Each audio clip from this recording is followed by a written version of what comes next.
Now at 5, a local seminar addresses human trafficking in the workplace.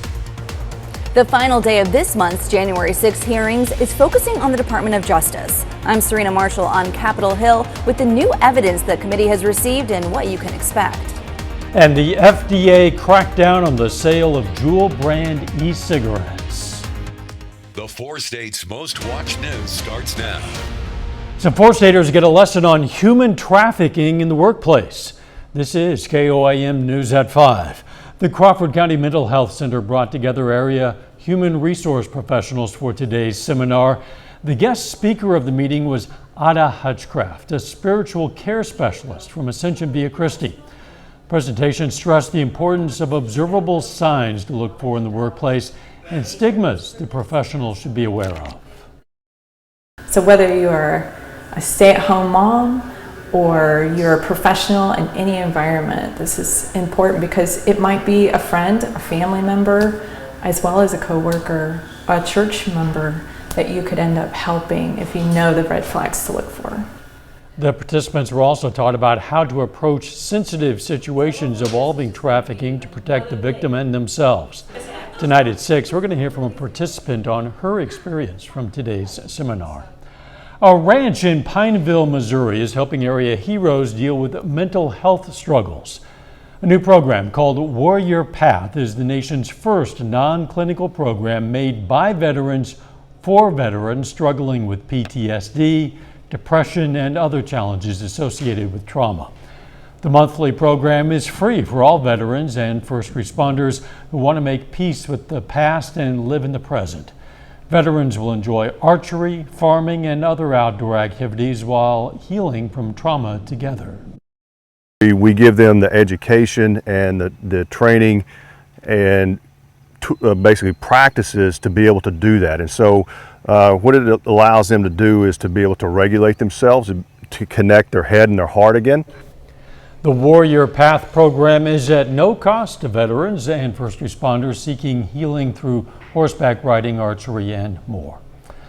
Over the past few weeks, the GRDA has reported that 2 people have died on the water, one at Grand Lake, another at Flint Creek.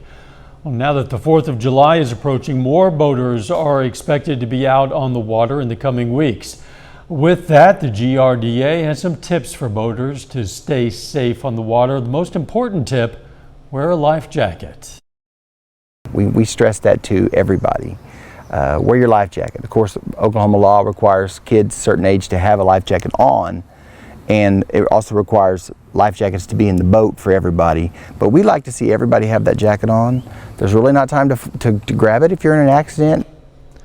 We're going to have some more water safety tips from the GRDA tonight at 6. It is certainly boating weather. Let's check in with Doug Heddy. Yeah, it's definitely been on the hot side throughout the week, but at least this afternoon we've had some isolated little pop-up thunderstorms across the region, especially in southwestern parts of Missouri, and we're going to continue to get these little isolated guys over the next couple hours. Most of you will end up staying dry, but you can see a few kind of popping up southwestern Missouri, and then one little guy just to the west of Fredonia. Most of the thunderstorms stay out across the north central parts of Kansas as we go through the evening into the overnight hours for us tonight.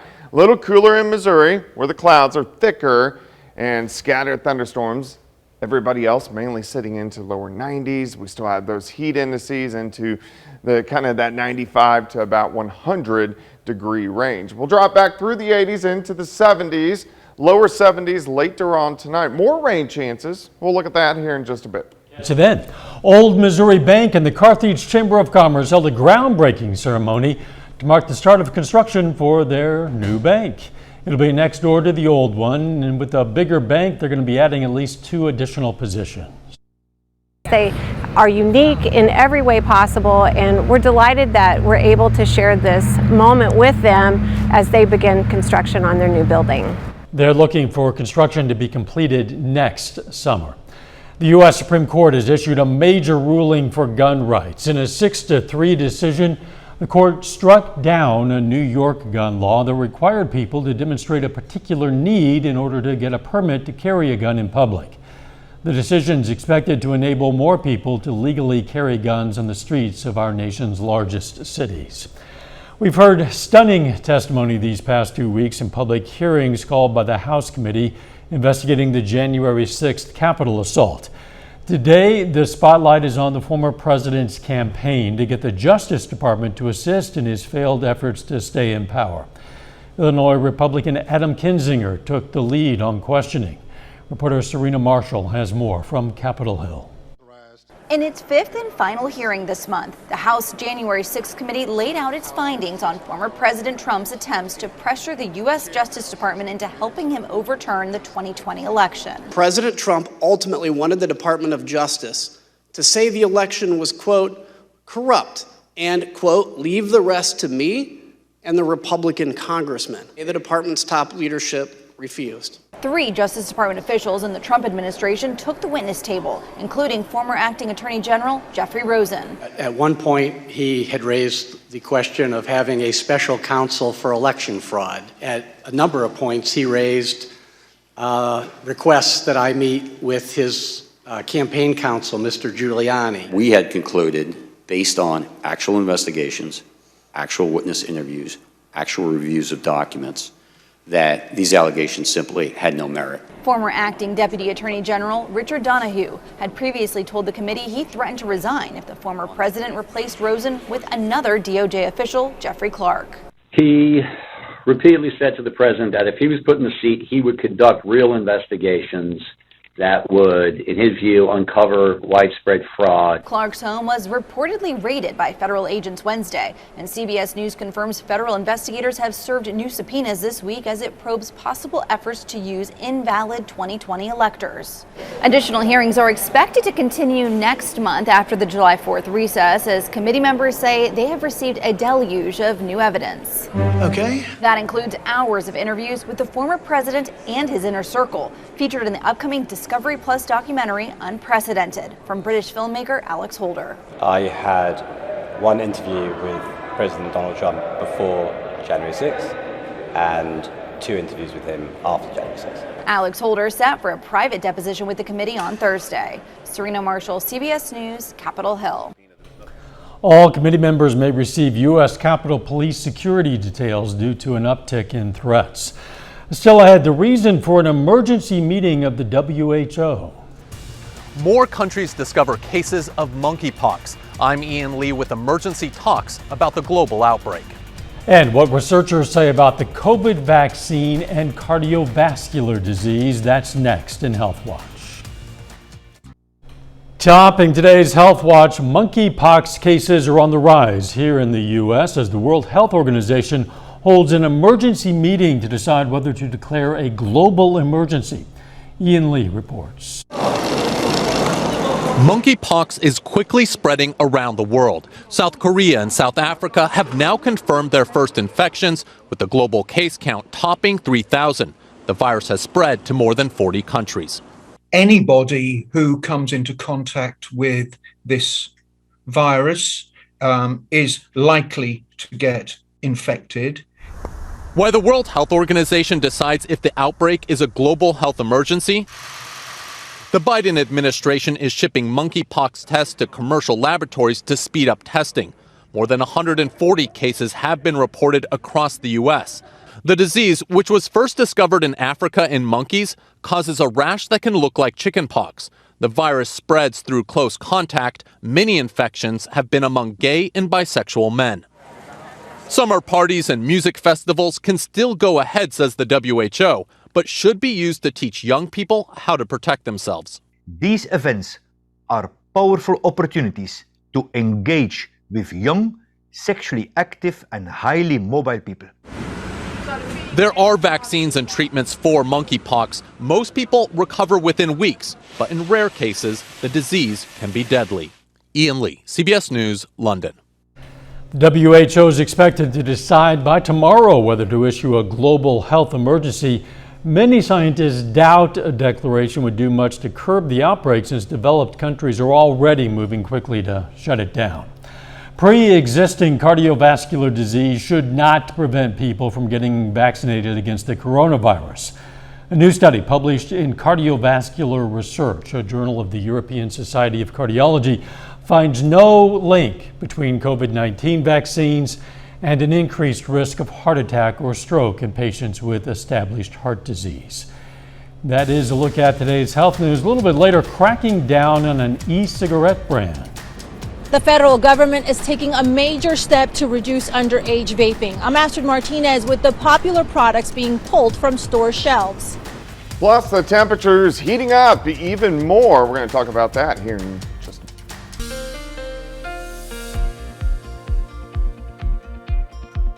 Well, of course, turned out to be another hot one for us today. Temperatures again, mainly into low to mid 90s. Some areas a little bit cooler at times as we got some scattered showers and thunderstorms popping up, especially on the Missouri side as we have gone through the afternoon. Nice shot. Indigo Sky Casino and Resort. Of course, Indigo is just outside of Seneca, Missouri.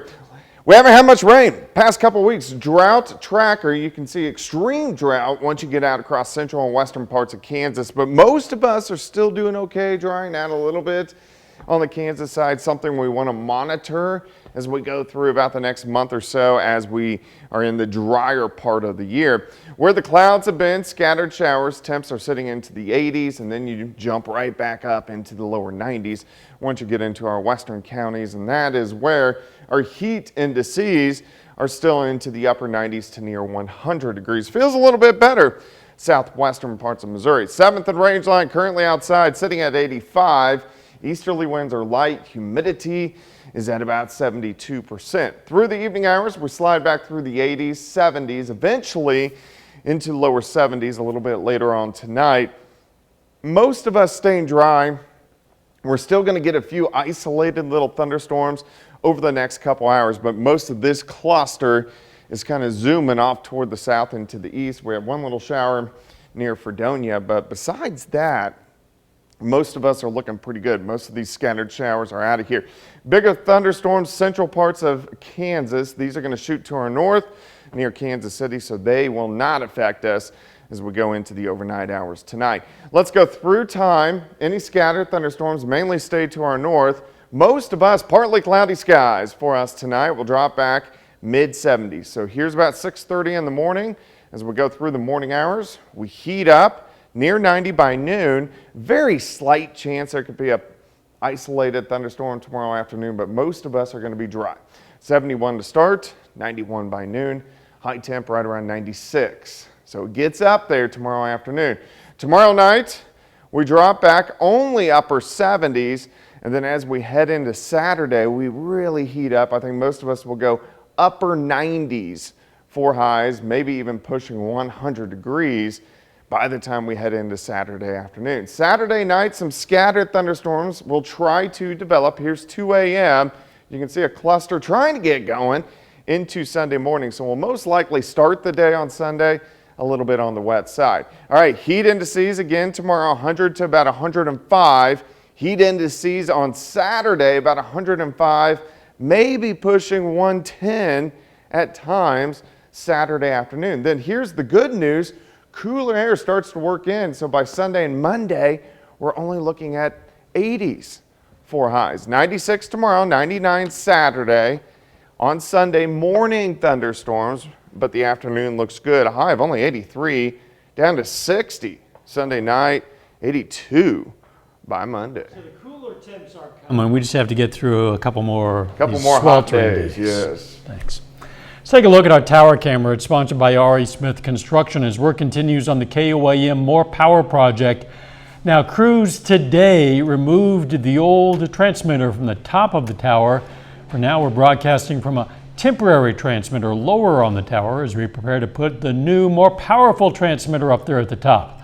Our signal might be a little glitchy for some of you for the time being, but when this project is finished, we're going to be broadcasting with more power than ever. Check out the progress anytime on our website, koamnewsnow.com/power. Coming up, the FDA action concerning Juul e-cigarettes. First, though, we honor a local World War II veteran. Carolyn Green Elsh served with the U.S. Navy and Communications Unit in the South Pacific. She was among the first group of women to receive an overseas assignment. Her hometown, Jasper, Missouri. And we're proud to salute Radioman Second Class Carolyn Green Elsh, a four-state hero. Topping today's Consumer Watch, the FDA is banning Juul e-cigarettes from being sold in the U.S. The federal government had been investigating the e-cigarette giant for nearly 2 years for contributing to a surge in youth vaping. Astrid Martinez reports.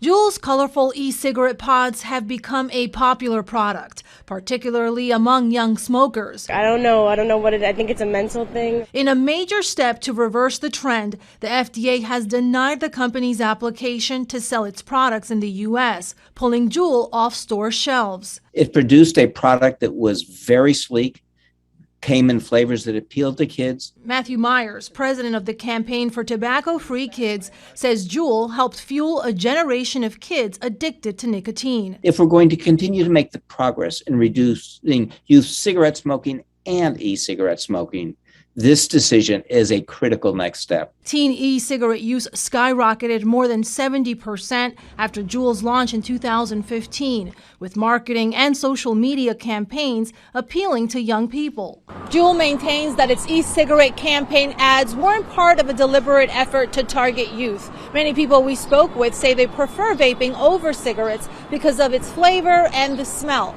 I didn't like the lingering smell of it, and this is just more pleasant to be around. Sales of Juul had fallen in recent years after the company pulled most of its flavors, except menthol, in the U.S. Thousands of lawsuits have been filed against Juul, many alleging the company marketed unsafe products to children. Astrid Martinez, CBS News, New York. Juul responded with a statement which says, in part, we respectfully disagree with the FDA's findings and decision and continue to believe we have provided sufficient information and data based on high-quality research to address all issues raised by the agency. It goes on to say, we intend to seek a stay and are exploring all of our options under the FDA's regulations and the law, including appealing the decision and engaging with our regulator, end quote. Federal Reserve Chairman Jerome Powell today returned to Capitol Hill, where he told lawmakers it's certainly possible to get inflation under control without causing job losses, but he said there's a risk that unemployment will move up from what is an historically low level. A final check of the forecast next.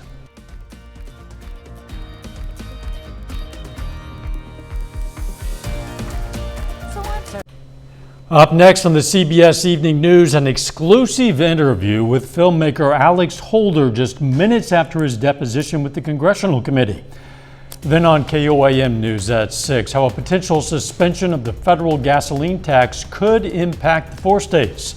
Plus, we're going to hear from the director of a program in Southwest Missouri helping veterans dealing with emotional struggles. And Pittsburgh High School hosts an all-girl wrestling clinic. Stay with us for the CBS Evening News and then KOAM News at 6. Every dog has his day, and this guy named Trumpet is the Best in Show winner from the 2022 Westminster Kennel Club Dog Show. Today, he's on a victory tour around New York City. That includes getting a snack at Tavern on the Green in Central Park. Trumpet is the very first bloodhound to ever win the Westminster Dog Show. He beat a French Bulldog, a German Shepherd, a Maltese, an English Setter, a Samoyed, and a Lakeland Terrier to claim the title. He is one fine-looking animal, if you ask me. Big. He is big. Yeah. I like those wrinkly faces. I do too. More so after I've grown one myself, I suppose. It's going to be hot before it eventually gets considerably cooler. Yeah, we're going to heat up quite a bit over the next couple days. 96 tomorrow, near 100 on Saturday. We are going to get some scattered thunderstorms late Saturday night into Sunday morning with a cold front, and that cools us down into the 80s. Thanks for joining us. The CBS Evening News is next, and of course, we're going to be right back here for KOAM News at 6. See you then. Let's make it a great evening.